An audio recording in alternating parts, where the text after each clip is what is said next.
Hello guys, for today's video gagawa ko ng kiwi graham for dessert. Ayan, kasi pag uwi ni hubby, sinasabi niya, ay walang graham. 4 ingredients lang yan guys. Napaka-easy lang niyang gawin.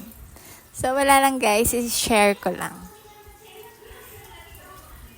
So ayan, magre-ready na ako guys. So kuha lang ako dito ng bowl. Malaking bowl.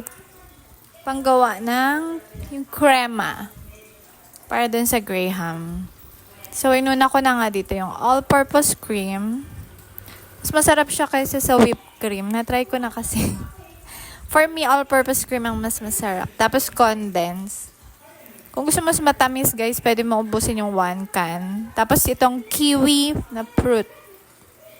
Ganyan, nilagay ko na sa top. Naglagay lang ako sa ilalim. Tapos, yung graham, inano ko siya sa maligam-gam na milk. Para mas madaling lumambot. Huwag mo iwanan guys kasi nadudurog siya. So yan, pinato ko na siya dun sa cream. Tapos pinatuan ko ng biscuit. Tapos cream ulit. Just repeat the process lang.